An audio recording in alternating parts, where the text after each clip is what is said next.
अस्सलाम वालेकुम नाज़रीन, डिया डिया लाट प्रोग्राम जे इंटरव्यू सीरीज़ में सतार सरोया जी ख़िदमत में हाज़िर आहे। अॼु असां कुझु सचल साईं जे हवाले सां कुझु बुनियादी सवालनि जा जवाब ॾींदासीं ऐं इहो सम्झण जी कोशिशि कंदासीं त सचल साईं जे हवाले सां जेकॾहिं इंटरव्यूज़ में असांखे को सवाल पुछा वञनि त कहिड़ी नोयत जा सवाल थी सघनि था ऐं उनजा असांखे जवाब कहिड़ा ॾियणु खपनि। सचल साईं जे तव्हांखे ख़बर आहे त सिंध जे क्लासिकी तारीख़ जो, क्लासिकी अदब जो इंतिहाई अहम नालो आहे, हिकु वॾो हवालो आहे।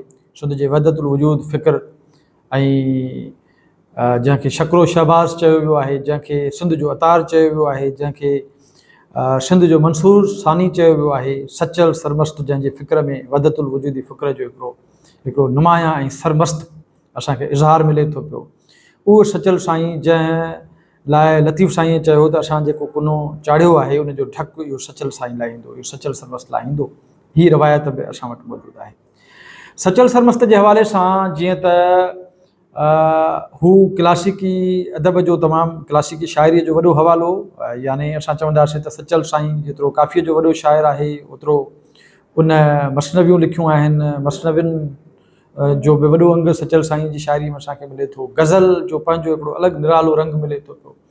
तसवुफ़ जी अलॻि रमज़ सचल साईं वटि मिले थी। पुनो पुनो थी करे आऊं तां पुनो पाण, अधूं थियसि अॼाण जो कीन परोड़ियमि पाण खे। त ईअं ई सचल साईं जो हिकिड़ो मौज़ू तमामु वसी मौज़ू आहे जंहिं ते अव्हांखे महिनत करे अॻिते वञिणो पवंदो। सचल साईं जे फ़िक्र जा फ़िक्री धाराऊं, सचल साईं जे स्कूल ऑफ थाट जा शाइर उहे ऐं उन सां गॾोगॾु सचल साईं जा मुहक़िक़ उन्हनि ते बि तव्हांखे नज़र रखणी पवंदी। मिसाल जे तौर ते इंटरव्यू कमेटी में तव्हां वेठा आहियो ऐं तव्हांखे चवनि था त बाबा उहो कहिड़ो सिंधीअ जो मुहक़िक़ आहे जंहिं सचल साईं खे लतीफ़ साईं सां भेटियो आहे, माना लतीफ़ ऐं सचल साईं जी भेट कई अथसि। तव्हां चई सघो था साईं लालचंद अमर ॾिनोमल सचल जो उहो मुहक़िक़ आहे जंहिं सुहारो सचल किताबु लिखियो ऐं सुहारो सचल में हुन शाह साईं जे कलाम खे ऐं लतीफ़ साईं जे कलाम खे ॿिन्ही जे फ़िक्र खे भेटियो आहे ऐं शाह लतीफ़ खे हुन शींहुं कोठियो आहे ऐं सचल खे शकरो शहबाज़ कोठियो अथसि। लालचंद अमर ॾिनो जंहिं सुहारो सचल लिखियो उन सचल साईं जे ख़ूबियुनि खे बहितर नमूने सां बयानु कयो आहे पंहिंजे तहक़ीक़ में। अहिड़े तरीक़े सां मिसाल जे तौर ते तव्हां खां इहो पुछनि था पिया त सरमस्त जेको सचल आहे उन जी सरमस्तीअ जो बुनियादी जेको सबबु आहे, बुनियादी कारण आहे, उहो कहिड़ो आहे, त तव्हां चवंदो साईं सरमस्त सचल इन जे करे हिनखे चऊं था जो हिन अनल हक़ जो नारो हयो ऐं हिन चयो त मां ख़ुदि अलाह आहियां, मां ख़ुदि अलाह आहियां, त माना हिन मां पाण हक़ आहियां। त इन जे करे हिनखे ई मंसूर सानी चवनि था ऐं हिन जेको तसव्वुफ़ जे रमज़ुनि जो खुलियल इज़हार कयो आहे, अलल ऐलान इज़हार कयो आहे, ढकियल लफ़्ज़नि में भिटाई जिन रमज़ुनि खे महसूसु करायो आहे, लिखियो आहे, उन रमज़ुनि खे वरी सचल साईं खुलियमि खुलिया बयानु कयो आहे। सुख़ैर माना सचल साईं जो जेको आहे फ़िक्र उहो तव्हांखे वधीक सुहिणे नमूने सां पढ़णो पवंदो। अच्छा, सचल साईं जे मसनवियुनि जे हवाले सां सवाल कंदा आहिनि उमूमन ऐं चवंदा आहिनि त बाबा सचल साईं जे मसनवियुनि जो सिंधीअ में तर्जुमो कंहिं कयो आहे। तव्हांखे ख़बर आहे त मसनवियूं फ़ारसीअ में लिखियल आहिनि ऐं जेकॾहिं सिंधीअ में तर्जुमे जी ॻाल्हि कंदासीं त प्रोफेसर अता मोहम्मद हामी उन सचल साईं जे मसनवियुनि खे सिंधीअ में तर्जुमो कयो आहे। वरी तव्हां खां इहो सवाल पुछी सघनि था त बाबा सचल साईं जे मसनवियुनि जो घणनि मसनवियुनि जो अता मोहम्मद हामी तर्जुमो कयो आहे। तव्हां चवंदो साईं 9 मसनवियूं आहिनि सचल साईं जूं जंहिंजो तर्जुमो अता मोहम्मद हामी साहिबु सिंधीअ में कयो आहे। वरी तव्हां खां इहो सवाल पुछी सघनि था त सचल साईं जे मसनवियुनि जो भला उर्दूअ में तर्जुमो कंहिं कयो आहे, उहो कहिड़ो अदीब आहे जंहिं उर्दूअ में तर्जुमो कयो आहे। त अव्हांजे ज़हन में इहा ॻाल्हि हुजणु खपे त सचल साईं जे मसनवियुनि जो उर्दूअ में तर्जुमो काज़ी मक़सूद गुल कयो आहे ऐं हिन 7 मसनवियुनि जो तर्जुमो कयो आहे इश्क समंदर जे नाले सां। जॾहिं असां सचल साईं जी ॻाल्हि था कयूं त सचल साईं 3 सन्फ़ुनि जो ख़ालिक़ु आहे जंहिंमें असांजो झूलणो अची थो वञे, मांझीणो अची थो वञे ऐं घड़ोली अची थी वञे। हाणे 3 सन्फ़ूं सचल साईं जूं तख़लीक़ कयल आहिनि। इन जे करे असां चवंदासीं त सचल साईं नयनि सन्फ़ुनि जो बि ख़ालिक़ु आहे ऐं कॾहिं कॾहिं पुछंदा आहिनि। हुनजो जेको वहदतुल वजूदी फ़िक्र आहे उनखे हमवस्त बि चऊं था, वहदतुल वजूद खे असां हमवस्त बि चऊं था। त इहो सुवाल बि थी सघे थो तव्हां खां त बाबा इहो हमवस्त छा आहे? हमवस्त माना मां हक़ आहियां, ठीकु आहे। त इहो हमवस्त जो जेको नज़रियो आहे वहदतुल वजूदी फ़िक्र आहे उन स्कूल ऑफ थाट में असांखे सचल साईं कमाल करतब करे ॾेखारिया आहिनि, कमाल मोजज़ा करे ॾेखारिया आहिनि। हुन जो तख़लीक़ी रंग ई पंहिंजो आहे।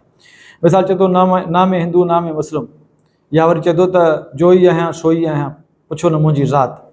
त अहिड़े तरीक़े सां या चए थो त जंहिं तरफ़ कायां तरफ़ मिड़ई तुम थिया, पुनूं पुनूं थी करियां आऊं तां पुनूं पाण, अॼूं थियुसि अॼाण की न परोड़ियुमि पाण खे।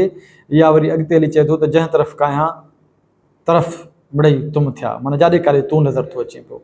अहिड़े तरीक़े सां असांखे सचल साईं भरपूर नमूने सां मज़हब जा जेके रॉन्ग नंबर्स आहिनि उन वक़्त जा उन्हनि जे ख़िलाफ़ु ॻाल्हाईंदे नज़र अचे थो, लिखंदे नज़र अचे थो, ॻाल्हाईंदे नज़र अचे थो। जॾहिं चए थो त मज़हबनि मुल्क में माण्हू मुंझाया, शेखी पीरी मुर्शिदी बेहद भुलाया, सचल ओॾा की न आया अकुल वारा इश्क जे। या वरी जॾहिं लिसानियात जो तसुब जॾहिं समाज में ॾिसे थो त लिखे थो त के था चवनि सूफ़, के था चवनि सेब, इन में कोन्हे एब, ॻाल्हि मिड़ई हिकिड़ी। त यानी असांखे सचल साईं हिकिड़ो इंसान शनास शाइर तौरु मिले थो पियो, मुफ़क्किर तौरु मिले थो पियो, जंहिं हिन पंहिंजे समाज में मज़ाहमत बि खुलियल नमूने सां कई, ॻाल्हायो बि खुलियल नमूने सां। अहिड़े तरीक़े सां घणा पासा सचल साईं जे फ़िक्र जा आहिनि जेके तव्हांखे ज़हन नशीन करणा पवंदा ऐं तव्हांखे सोचणो पवंदो उन ते, तव्हांखे पढ़णो पवंदो ऐं पोइ जीअं तव्हां उन ते सुहिणे नमूने सां ॻाल्हाए सघो। सचल साईं हिकिड़ो तमामु वॾी वथ आहे, हिकिड़ो वॾो कंट्रीब्यूशन आहे हुनजो सिंध जे क्लासिकी अदब में, अरूज़ी शाइरीअ जे अदब में। इन जे करे हुन ॾोहीड़ा चया, हुन मसनवियूं चयूं ऐं हुन जी मुख़्तलिफ़ सिंफ़ुनि ते जेको कमु थियल आहे उहो तव्हांखे गौर सां पढ़णो पवंदो। सचल साईं खे दराज़नि जो दिलदार बि चवनि था, दूल्ह दरिया खां दूल्ह दराज़ी बि चवनि था पिया। इन जे करे सचल साईं खे सची ॾिनो, सचू ऐं सचल बि चवनि था। खुदाई ऐं आशकारा ही अहिड़ा लक़ब आहिनि जेके सचल साईं फ़ारसी शाइरी में इस्तेमालु कया आहिनि। हुनजी शाइरीअ में उर्दू शाइरी बि मिले थी असांखे, सराइकी कलाम बि मिले थो ऐं पंजाबी शाइरी ॿोलीअ जा लफ़्ज़ बि हुनजी शाइरी में मिलनि था, अरबी ॿोलीअ जा लफ़्ज़ बि मिलनि था। इन जे करे सचल सरमस्त खे हफ़्त ज़बान शाइर चयो वञे थो पियो। अहिड़े तरीक़े सां सचल साईं जे हवाले सां तव्हां खां पुछंदा त सिंध जो अतार या सिंध जो मंसूर सानी सचल साईं खे कहिड़े अदीब या मुहक़िक़ करार ॾिनो आहे? तव्हां चवंदो साईं जर्मन जी लेखक आहे, मुहक़िक़ आहे, सचलियात ऐं लतीफ़ियात जी माहिर आहे, एन मेरी शिवेल। उन सचल खे सिंध जो अतार ऐं सिंध जो मंसूर सानी कयो आहे, करार ॾिनो आहे। ऐं अहिड़े तरीक़े सां तव्हांखे पुछंदा त सिंध जो अतार किताबु जेको आहे उहो कंहिं लिखियो? तव्हां चवंदो साईं नवाज़ अली शौक़।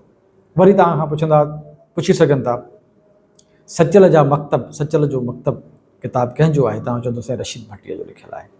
अहिड़े तरीक़े सां तव्हांखे चवंदा त बेदर्द नामर्द जेको मुहावरो आहे इहो कहिड़े सिंध जे क्लासिकी शाइर पंहिंजी शाइरीअ में इस्तेमालु कयो आहे? तव्हां चवंदो साईं सचल सरमस्त।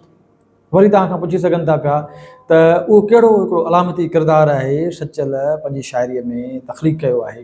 त तव्हां चवंदो साईं सचल पंहिंजी शाइरीअ में रांझूअ जो जेको आहे उहो अलामती किरदारु तख़लीक़ कयो। अहिड़े तरीक़े सां सचल सरमस्त जे हवाले सां कहिड़नि आलिमनि तहक़ीक़ कई आहे? ऐं या तव्हां खां पुछंदा त मोहम्मद इब्राहिम जोए सचल सरमस्त ते कहिड़ी तहक़ीक़ कई आहे? तव्हां चवंदो साईं मोहम्मद इब्राहिम जोए साहिबु सिंध जे 3 क्लासिकल शाइरनि ते हिकिड़ो किताबु लिखियो आहे, शाह सचल ऐं सामीअ जे नाले सां, 1978 में छपियो आहे। ऐं उहो किताबु असां ॾिसंदासीं त उन में 3 शाइरनि जे फ़िक्री धाराउनि जो, फ़िक्र जो ऐं उनजी अहमियत जो जेको आहे उहो तक़ाबली जाइज़ो वरितो अथई, उनजी उपटार कई अथई इन 3 शाइरनि जे फ़िक्र जो। अहिड़े तरीक़े सां सचल साईं ते ॿियो कहिड़ो शाइर आहे ॿियो कहिड़ो अदीब आहे जंहिं हिंदू अदीब आहे जंहिं किताबु लिखियो? तव्हां चवंदो साईं ॼेठमल परसराम सचल साईं ते हिकिड़ो किताबु लिखियो आहे सचल सरमस्त जे नाले सां। अहिड़े तरीक़े सां वरी तव्हां खां इहो पुछी सघंदा त जेको अली कुली बेग जो रिसालो आहे, सभ खां पहिरियों सचल साईं ते जेको रिसालो आहे उहो अली कुली बेग जो आहे, रिसालो सचल फ़क़ीर जो। उन जा घणा भाङा आहिनि त तव्हां चई सघो था साईं उन जा 2 भाङा आहिनि। जेको अली कुली बेग जो रिसालो आहे उन में पहिरें भाङे में काफ़ियूं आहिनि ऐं ॿिए भाङे में बेत सी हरफ़ियूं आहिनि ऐं इन सां गॾोगॾु वहदतनामो आहे। त अहिड़े तरीक़े सां असां सवाल मां सवाल जीअं निकिरंदा वेंदा त असां इन क़ाबिल थींदासीं त उन जा जवाब ॾेई सघूं। सचल साईं जे हवाले सां जेकॾहिं उनजो सराइकी कलाम ॾिसंदासीं त सचल साईं जे सराइकी कलाम खे मौलाना सादिक राणीपुरीअ बि मुरतब कयो आहे ऐं रशीद अहमद लाशारी बि सचल साईं जे सराइकी कलाम खे। ऐं सचल साईं जो सिंधी कलाम जेको आहे सिंधी उहो जेको आहे उहो असां ॾिसंदासीं त उस्मान अली अंसारी साहिबु सचल साईं जो सिंधी कलाम मुरतब कयो आहे। अहिड़े तरीक़े सां सचल जूं वायूं अलॻि किताबु हिकिड़ो मुरतब कयो आहे रशीद अहमद लाशारी। अहिड़े तरीक़े सां बलदेव मटलाणी बि सचल साईं ते कमु कयो आहे। अहिड़े तरीक़े सां असां ॾिसंदासीं त खोड़ सारा असांजा अदीब आहिनि। अली अकबर दराज़ी आहे, उन जो कमु थियल आहे सचल साईंअ ते। सचल साईं जा मुहक़िक़ मक़बूल बुखारी सचल साईंअ ते ज़बरदस्त नमूने सां कमु कयो आहे। सचल सरमस्त ऐं उनजे हमसर शाइर उन ते मक़बूल बुखारी जो किताबु आयल आहे। अहिड़े तरीक़े सां असां ॾिसंदासीं त सचल साईं हिकिड़ो अहिड़ो मौज़ू आहे जंहिं ते तव्हांखे घणे खां घणो कमु करिणो पवंदो। सो उमेदु आहे त सचल साईं जे हवाले सां तव्हांजो मुतालियो वसी हूंदो, छाकाणि त सचल साईं सिंध जी क्लासिकी अदब जी जेका पहिरीं त्रिमूर्ति आहे उन जो वॾो शाइर आहे। यानी शाह, सचल ऐं सामी जेका त्रिमूर्ति आहे उन जो में हुनजो हिकिड़ो पंहिंजो मुक़ाम आहे। ऐं यकीनन हुनजे फ़िक्र खे जेतिरो वधीक तव्हां पढ़ंदो ओतिरो तव्हांजे लाइ इहो मशल राह बणिजंदो इंटरव्यू जे मरहले में। यादि रखो त इंटरव्यू में सवालनि मां सवाल जनम वठंदा आहिनि ऐं पोइ तक़ाबली जाइज़ो बि पेश कंदा आहिनि ऐं इहे सवाल बि तक़ाबली जाइज़े तौरु पुछी सघजनि था त सचल साईं जो फ़िक्र पंहिंजे हमसर शाइरनि जी भेट में कीअं आहे। सचल साईं ऐं रूहल फ़क़ीर जी शाइरीअ खे कीअं था ॾिसो, सचल ऐं बेदल जी शाइरीअ में कहिड़ो फ़र्क़ु आहे। सचल जो जेकॾहिं लतीफ़ साईं सां असां भेट कयूं त ॿिन्ही जे फ़िक्र में जे धाराउनि में कहिड़ो फ़र्क़ु आहे, त इन ते तव्हांजी स्टडी यकीनन थियणु घुरिजे। उमेदु आहे त असांजो हीउ जेको प्रोग्राम आहे उहो अव्हांखे पसंदि आयो हूंदो। यकीनन तव्हां इंटरव्यू में वञो पिया ऐं इंटरव्यू जे मरहले लाइ हीउ वीडियोज़ तव्हांजे लाइ इंतिहाई काराइतूं साबित थींदियूं। सो उमेदु कजे थी त तव्हां हिन सिलसिले खे न सिर्फ़ु पाण ताईं महदूदु रखंदो पर पंहिंजे नौजवान दोस्तनि ॾांहुं बि असांजो हीउ वीडियो शेयर कंदो त जीअं घणे खां घणा माण्हू हिननि वीडियोज़ मां मुस्तफ़िद थी सघनि। सो मोकिलाणी न आहे, वरी नई वीडियो में कंहिं नए मौज़ूअ सां हाज़िर थींदासीं। जॾहिं पेर तेॾां ख़ैरु।